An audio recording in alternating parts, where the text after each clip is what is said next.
Oi pessoal, sejam todos e todas muito bem-vindos e bem-vindas à nossa semana 5, a penúltima semana do volume 2, tá certo?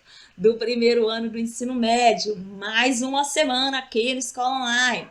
Nessa semana a gente vai falar sobre a dança contemporânea. Eu sou Viviane, você já me conhece, eu também conheço vocês, sabe por quê? Eu conheço porque eu suponho que muitos de vocês já se inscreveram aqui no YouTube e já nos acompanham nas redes sociais. E sabe por que ainda? Porque nessa semana nós começamos finalmente o nosso tão querido projeto Enem Eu Não Erro Mais. Essas 4 letrinhas, essa sigla que apavora todos os estudantes, ou quase todos os estudantes desse país, não pode apavorar o estudante da escola online. Porque a gente está desenvolvendo um trabalho muito bacana, muito legal, para que vocês tirem de letra já agora no primeiro ano muito do que acontece, do que está por trás dessa sigla. Então, pessoal, acompanha a gente, porque vocês só tem a ganhar e tá bonito demais, tá uma gracinha, tá um chuchu esse projeto, primeiro ano. Tá certo? Recadinho dado. Vou pedir para rodar a vinheta. Me espera que eu já volto.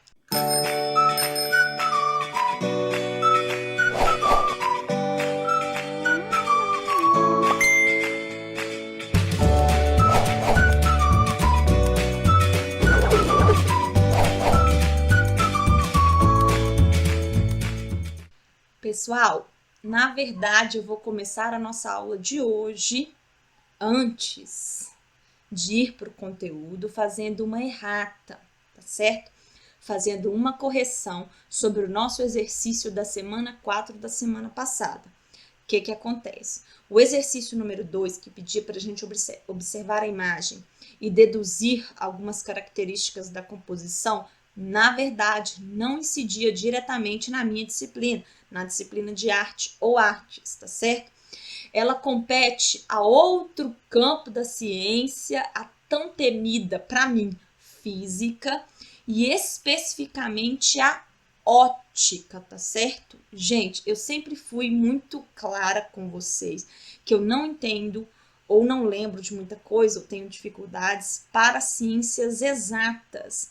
A dureza da matemática, da física e da química não combinam comigo, tá certo? Então eu analisei essa questão por um olhar mais artístico, mas está muito além daquilo que eu falei para vocês. Inclusive, eu queria agradecer muito ao professor Luiz. Professor Luiz, muito obrigada, professor Luiz, professor do colégio onde eu trabalho, e principalmente ao professor Moraes, professor que vocês já conhecem, né, que é professor aqui do canal de física, porque os dois juntos fizeram aí uma explicação bem concisa, tá certo? Bem bacana, para que vocês pudessem entender com muito mais clareza o que permeia essa questão aí, tá certo? O professor Moraes me explicou que não poderia ser a alternativa de letra A, que é aquela que eu tinha pontuado para vocês na semana passada, porque eu não observei a incidência de 2 focos de luz, de 2 direções e sentidos da luz na composição da letra C que o exercício apresentou para gente. Esses 2 objetos, né, que tem a sombra na mesma direção, tem sobre eles uma luz, um foco de luz. O círculo, acho que é assim que fala, né, professor Moraes? O círculo, por sua vez, tem outro foco de luz, pessoal, e de verdade, isso nem passou pela minha cabeça na semana passada, eu juro para vocês. Por isso que ele falou, Viviane, menina Viviane, a luz aí se propaga em meio homogêneo aí, e isotrópico em linha reta. Eu até estudei para falar isso com vocês, tá, gente? Meio homogêneo isotrópico é aquele que não diferencia em qualquer ponto do objeto, que na verdade se chama corpo para física, tá certo? As propriedades físicas dele, olha só, tá certo? E ao incidir sobre um corpo opaco, produz uma sombra projetada no antiparo. A sombra e a fonte estão em lados opostos. Logo, professor Moraes também foi claro, ressalta com os meninos, Viviane, que é a melhor resposta, tá? Aí dessas que estão propostas pra gente, dessas 4, é a letra C, tá certo? Ele até tentou falar, nossa, entendo porque você marcou a letra A, mas a questão é um pouco capciosa e você não teve a maldade que a questão exigia. E eu confesso que não tive mesmo, pessoal. Então fica aí a errata para vocês de que essa questão, a resposta certa é a letra C, por algo muito mais físico, matemático e ótico do que eu achei que pudesse existir nessa questão. Certinho? Então vamos agora para a nossa aula de hoje, pessoal. Na aula de hoje, então, primeiro ano, é nosso objetivo falar um pouquinho sobre a dança contemporânea. Tá, ó, uma lindeza a nossa aula. Não vai ter rata, se Deus quiser, na semana que vem, porque tá tudo muito facinho, muito chuchu. Bom, a dança contemporânea é uma manifestação artística, pessoal, que surgiu aí por volta de 1950 nos Estados Unidos, com o objetivo, tá bom, com a finalidade de romper com a cultura clássica, com aquele classicismo todo, com aquela simetria, harmonia, perfeição que predominavam nas manifestações artísticas corporais até então. A dança contemporânea, então, tornou-se um dos gêneros mais conhecidos, sobretudo no Ocidente. A partir de 1980, ela começou a ganhar uma maior definição, com movimentos vindos da dança moderna e pós-moderna. E sua abrangência abriu espaço para que cada bailarino pudesse criar suas próprias coreografias, figurinos e estereótipos. E aí eu faço aqui, tá bom, um parênteses, para poder pontuar para vocês de que esses bailarinos e bailarinas, ou dançarinas, que eu vou chamar aqui de artista, seguem fielmente ao estudo das manifestações artísticas corporais. Não é ao léu, ao bel prazer, da forma como eles querem que sejam feitos, né, os movimentos corporais. Eles estudam, eles respeitam uma técnica, tá certo? Então a gente precisa passar a olhar para a dança como uma manifestação mais do que corporal, como uma manifestação artística humana. A dança consegue, pessoal, expressar de uma maneira tão intensa cada um dos sentimentos que a gente vive, que é uma coisa muito linda. Eu estava conversando com um amigo meu que é um artista, é um dançarino, né?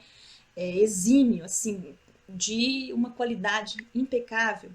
E ele falou que nessa pandemia, dentro do quarto dele, ele faz movimentos corporais muito lentos e muito concisos, porque ele está controlando a ansiedade e a depressão que a pandemia incitaram nele, né? Ou melhor, agravaram a ansiedade e a depressão dele. Então, dentro do quarto dele, de uma maneira isolada, ele, artista que é, faz movimentos concisos o tempo todo, antes de dormir. É como se fosse uma prática meditativa, como se através do corpo em movimento ele meditasse. Então, quando o material coloca isso pra gente, é interessante a gente ressaltar a forma como isso é feito, a forma artística como isso é feito. E eu estou falando para vocês de sentimentos um pouco mais, né, realmente lentos, porque a ansiedade, a depressão tendem a fazer a gente voltar para a gente mesmo. Se fosse, por exemplo, algo muito mais expansivo, como a revolta, a raiva e o ódio, é só você pensar no seu corpo, como seu corpo se manifesta diante da revolta, da raiva e do ódio. Pensa, vocês conseguem ficar calminhos fazendo movimentos lentos e quietinhos no canto de você? De jeito nenhum. Quer dizer, se vocês conseguem, parabéns. Mas normalmente muitas pessoas não conseguem. A gente tem uma tendência a fazer movimentos muito agressivos e muito fortes, intensos e rápidos. E um dançarino, um artista, consegue representar isso no corpo de uma forma assim impecável, como se fosse universalizante aquele sentimento e nós sentíssemos no corpo daquele artista a representação da nossa sensação, do nosso pensamento, da nossa emoção. Tá ok? Então, isso os levou a mostrar uma nova linguagem, expressando em suas danças não somente coreografias pré-concebidas, que é o que eu falei com vocês, lembra? É uma expressão humana, acima de tudo, mas sentimentos, ideias, conceitos e movimentos próprios, como também a consciência da corporeidade e da sua arte. Considerando isso, pessoal, já passo a fazer com vocês o nosso exercício de número 2. Não briguem comigo, por favor, nos comentários, por estar fazendo os exercícios ao contrário. O que acontece? O nosso exercício de número 2 está muito ligado, muito ligado a isso que eu acabei de apresentar para vocês. E é por isso que às vezes eu opto por fazer um e deixar o outro para depois, porque a ligação com a teoria, né, com aquilo que eu apresentei para vocês agora é tão forte que eu opto por fazer eles nessa ordem mais louca. tá bom? Então, olha só o exercício de número 2. O surgimento do estilo de dança contemporâneo nos Estados Unidos mostra que a busca pelo estilo clássico era evidente que nada. Acabei de falar com vocês que eles rompiam com a cultura clássica, com a simetria, a harmonia, tudo encaixadinho no seu lugar, que vigorava naquela época. Não falei com vocês que estava diretamente ligado com o material, mas por que não é letra C, então, Viviane?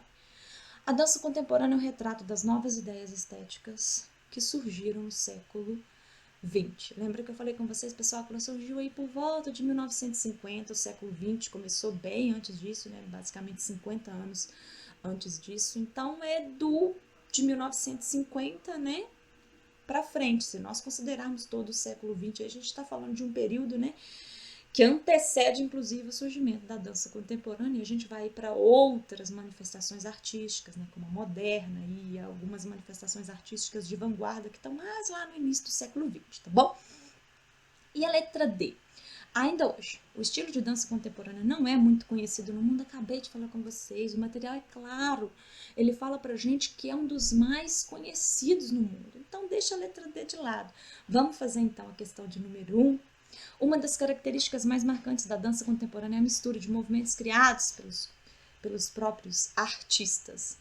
Isso se trata de uma nova forma de descobrir o corpo. Sendo assim, podemos analisar que, e aí a gente vai ver a alternativa que não condiz muito bem não, tá certo? Letra A. A dança contemporânea limita os movimentos dos dançarinos, conservando os estilos modernos. Mentira, já tá aí já, olha só. A dança contemporânea limita é uma potência de possibilidades. Como que a dança contemporânea limita? Não faz sentido. E de fato, gente, olha só a letra B. A dança contemporânea explora a capacidade que cada dançarino tem, ou dançarina, né, o artista, tem de construir desenhos com o corpo, sim, desenhos, movimentos, expressar sensações e sentimentos, tá certo? O corpo é o grande objeto da arte e todo o enredo da dança será construído levando em consideração os movimentos criados, com certeza. Não há espaço para limitações nos movimentos corporais na dança contemporânea. Eu acho que eu já cheguei a comentar com vocês, pessoal, uma característica interessante das questões que apresentam alternativas, que duas delas se contrapõem diretamente. Se vocês olharem, a letra A é o oposto da letra D. Normalmente, quando isso acontece em alguma questão, alguma delas vai ser aquela alternativa que a gente busca, aquela alternativa que o comando, que o enunciado quer. Se a letra D fala assim, que não há espaço para limitações, a letra A fala que limita os movimentos, alguma delas tem que ser, tá certo? Alguma dessas duas tem que ser, porque elas se contradizem diretamente. No caso, considerando tudo que eu acabei de falar com vocês, né? A dança contemporânea limitar o movimento dos dançarinos conservando os estilos modernos? Não. O contemporâneo, inclusive, é um pouquinho mais aguçado e trabalhado, né, do que os estilos modernos. Certinho, pessoal? Ok? Sem errata dessa vez. Sabe por quê? Porque a questão de número 3 eu não consigo ajudá-los muito.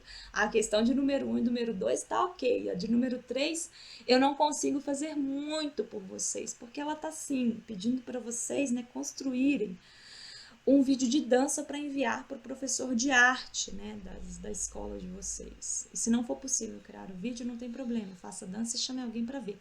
Pode ser uma pessoa da sua família. Como vocês estão aí em casa, lembra que eu falei de vocês? Do meu amigo, um abraço aí, tá bom? Professor Alex, era do Alex que eu estava me referindo agora há pouco, que eu falei que ele está fazendo trabalhos corporais como um processo meditativo para tratar a própria ansiedade e depressão, né, que foram aguçadas aí nesse período pandêmico. Abraço, Alex. E vocês também podem, pessoal. Coloca uma música. Se não quiser colocar música, vai você mesmo, sabe? Dança e pula. Se quiser colocar uma música, dança também ao som daquela música. Extravasa, coloca para fora tudo que você está sentindo, tá certo? É muito melhor você manifestar do que repreender isso. Daqui a pouco você ter alguma somatização desses sentimentos que foram reprimidos nesse momento, tá bom? É hora de a gente ser feliz, tá certo? recadinho legalzinho para poder me despedir de vocês. Até semana que vem, na nossa última semana, pessoal. Até logo!